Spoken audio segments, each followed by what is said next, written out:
The Scarlet Letter takes place from 1642 to 1649 in Boston, Massachusetts.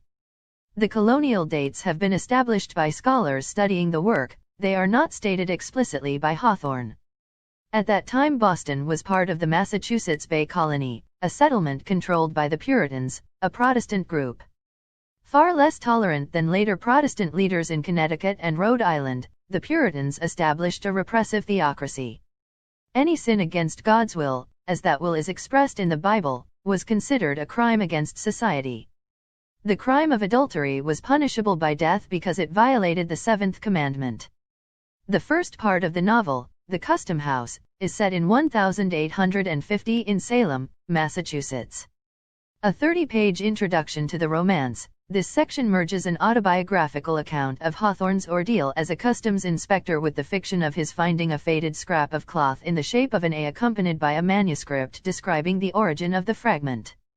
The first chapter, The Prison Door, establishes the time, 1642, and the setting, Boston, for the rest of the novel.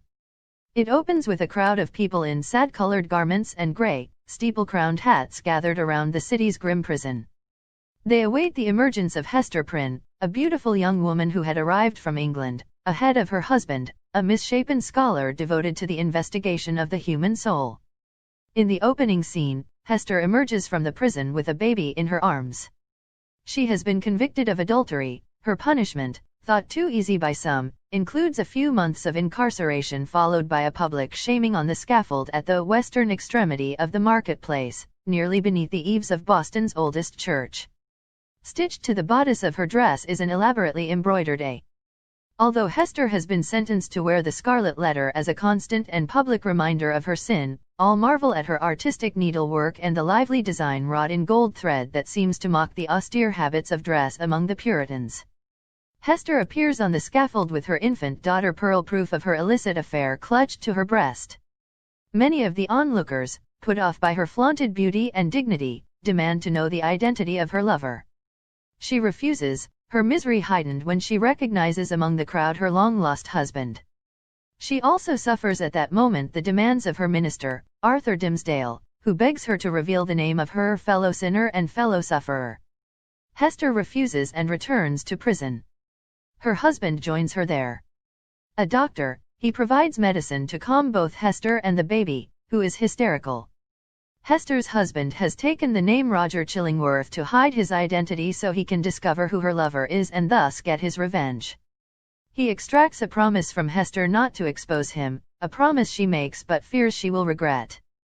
Released from prison, Hester supports herself and Pearl by making and selling beautiful needlework. Although she is free to go anywhere, Hester settles in a small home on the outskirts of town. Pearl is very disobedient, even wild.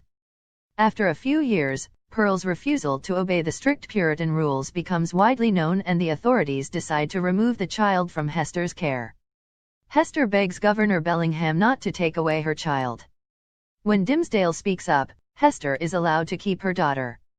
Chillingworth, on his vengeful quest, moves in with Dimmesdale, claiming to help the minister recover his health. In reality, Chillingworth is subtly torturing Dimmesdale, whom he suspects to have been Hester's lover. One evening Hester, Pearl, and Dimmesdale meet on the scaffold where Hester had stood 7 years before.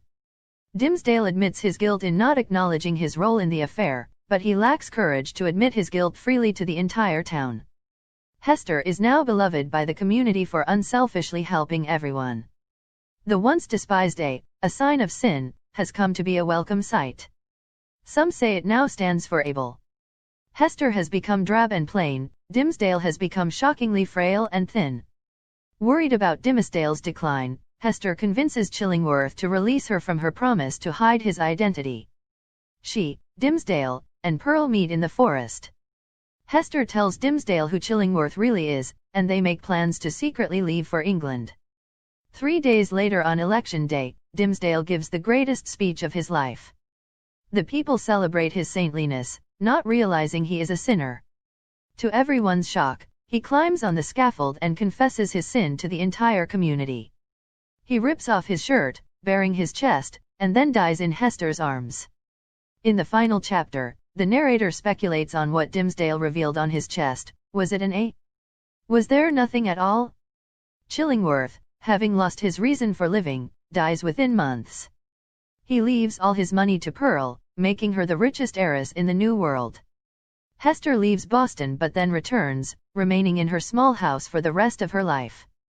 She is buried close to Dimmesdale, sharing with him a headstone carved with an A.